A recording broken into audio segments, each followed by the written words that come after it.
up, YouTube? What is up, YouTube? So y'all see how I got to the right of me? Introduce yourself. Peace, family. My name is Brother Hakim. You can follow me on Instagram at @brohakim1. So today it's still podcast day. So we're gonna do a podcast about modern day love and relationships. So I wanted to start off by asking you a question.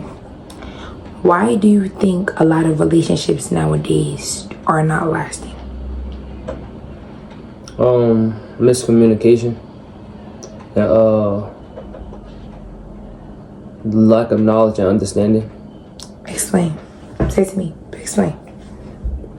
I feel like a lot of relationships aren't lasting because of the fact that, like I said, lack of communication and lack of knowledge. Because in order to know your role in a relationship, you have to be able to have wisdom, you have to be able to study, you have to know each other, you have to know what y'all do's and don'ts and have boundaries.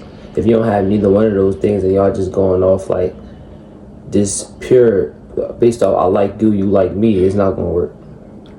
Okay, so what happens when people do set their boundaries in relationships, and then when an argument comes up, it's a big argument, like y'all tweaking on each other, cursing each other out, then what happens? What would you say to people like that are in a sort of toxic state of a relationship? Work it through, like be able to like not just cope with it, but try to set the tone, like try to decrease the tone in the intense conversation you may have, or the intense disagreement or argument you may have. Try to get a full understanding of where the person coming from and a good perspective, and wait for your turn to talk, not listening but and hearing what the person say, but to listen and understand what the person is trying to come from, as well as being able and mindful of what they saying, so you could be able to respond in a correct and proper manner. So when you say set the tone, do you mean like if the other person is yelling, you still stay calm? I feel like in most cases it should be like that, because two people going yelling at one another, y'all hearing each other, but y'all not listening to one another. Y'all just yelling at each other, one yelling in. Sometimes yelling could come out as slurred speech in regards to like you yelling as in like you yelling out loud, but I'm taking it in as just blah blah blah. You feel me?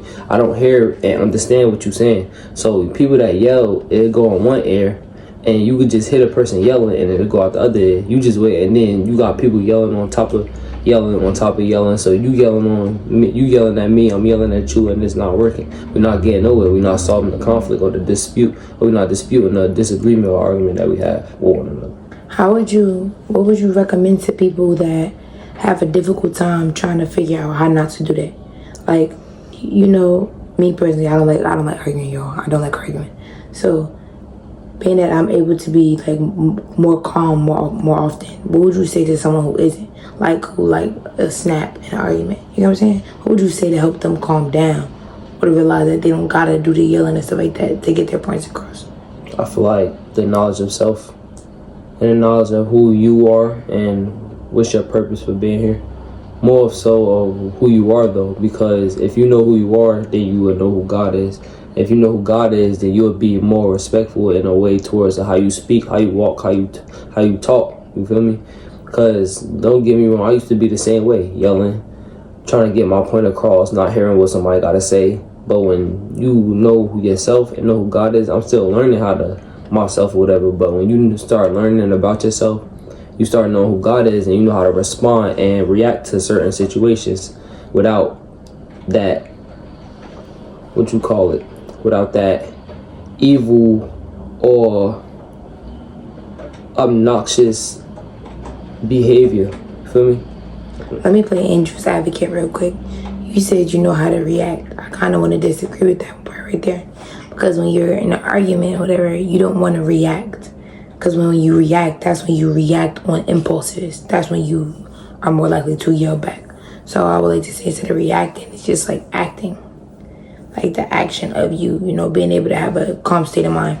Y'all, you know how, like, for the most part, women are, more emotional. Which I think to be true, But for me, I think more logical. So certain things is like it's easier for me to get my point across if I'm not all emotional, crying and yelling and stuff like that. If I can speak calmly to somebody, like it's one thing I know for sure is it's so hard talking to somebody that's not listening to you, because then you just wasting your time talking, and I know that could be frustrating, and I know that could be.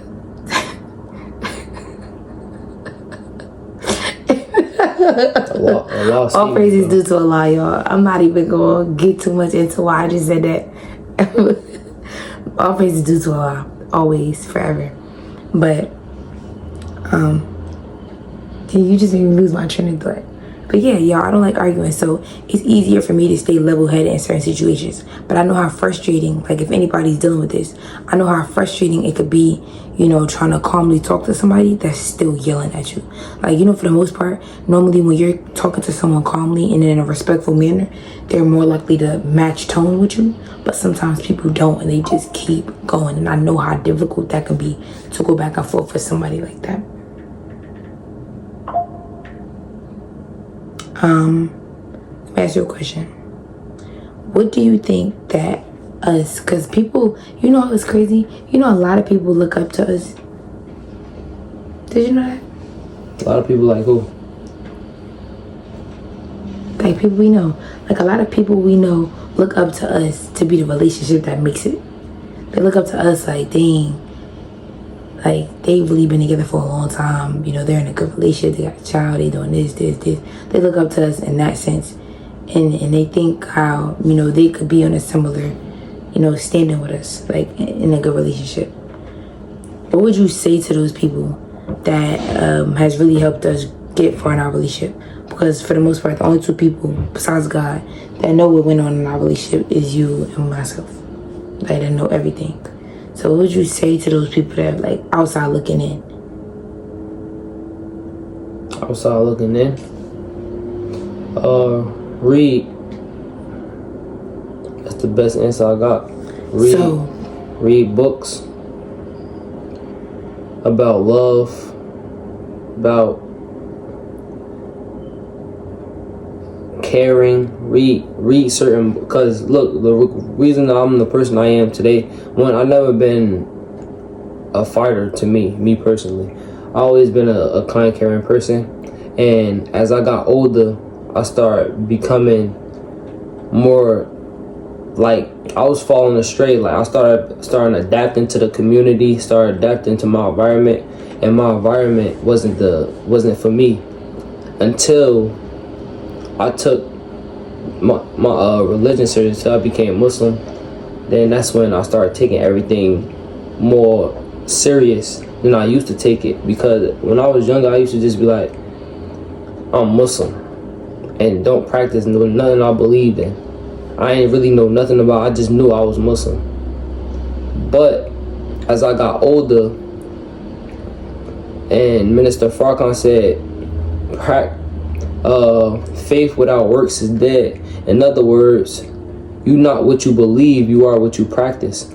So if you practice what you believe, and what you believe is righteousness and Islam, which is the true submission of God, or which is peace, then you could find that on the path or on the journey to God. You feel me? So it's like me growing up from a little boy, I always was not trying to be a part of this type of society or this type of world, because I seen what people that conform to this world been through, or what things that happen to the people that conform to this world. So that wasn't always my cup of tea, that wasn't my taste. So I always stood on my own path, I always walked my own direction. I never wanted to follow the leader. I always wanted to be the leader. But I never wanted to be the leader to the point where I'm just leading without instruction. You see what I'm saying? Because I try to guide people based off what I know. I don't try to just tell people what to do and not have evidence to back it up. But my evidence, or my thing that I gotta say to y'all about y'all looking in, is about reading, bro. If y'all want to know what books to read, bro, I got a few books. one called Message to the Black Man, and another book called Before I Do. Message to the Black Man by Elijah Muhammad is the number one priority when you know yourself. 2, you can either choose How to Eat to Live, because that's another book, because eating is definitely play a part with your mental, physical, and spiritual. But that's later in another topic, later in another video. But Message to the Black Man by Elijah Muhammad, and Before I Say I Do by Nuri Muhammad. Those 2 books generate love and peace, bro. And those 2 books is the reason why I don't really try to argue back and forth, and I don't try to conform or be a part of this world. I try to be myself and try to be what God made me to be. I strive to do that. I'm not saying I strive the hardest, because I got my ups and downs. I got my weaknesses and my flaws, but I do try to strive towards God when I can. Which is every day. I could strive towards God every day, but I struggle with it. So it's like, it is what it is. But those 2 books I highly recommend, because those changed a lot. It changed my life. It changed people all over the world. It changed lives of other people all over the world. And I'm 9 times out of 10, I'm pretty sure it changed your life. One thing I would say to the outside people looking in at our relationship is, one thing I want y'all to realize is, we've been together almost 6 years. Like, don't take what you see as what it is. Like, we show you what we want you to see. Y'all have anybody that's known us throughout our relationship have never seen me and Hakim get on Instagram throwing subliminals at each other, dissing each other because he was arguing or anything like that. So keep that in mind. So outside looking in, just remember that, even with each other, like, we fall short. Like, we fall short with each other. We fall short sometimes. Sometimes things just happen or whatever the case may be. Especially if both of us just not in a good mood. One thing I could say that helped us was, like, getting closer to God and building our relationship around God has really, really, really helped us. Like, we're still working. Just like he said, we're still striving. We're still striving towards a lot of things. Right now, like I told y'all in the last video, we're looking for a place right now. So we're still striving, y'all. But one thing I will say is, like, just when you find that building a relationship around God, it's so much easier to love the person you're with because you see God in them. So this is a God right here, y'all. This is a God. This is a black man. This is a king. Like, and I treat him as such, and I love him as such. So once you start learning about that type of stuff, just like in the books he mentioned, like, it'll be easier to love each other more and not want to say certain things to hurt each other or do certain things to hurt each other. So that's all I gotta say. I'm gonna close this video out. Thank you for being a part of my video today. No problem. Y'all, I hope y'all enjoyed this video. Make sure y'all like, comment, share, and subscribe. We're almost at 500 subs, so let's run this video up. Turn that post notification bell on, and peace.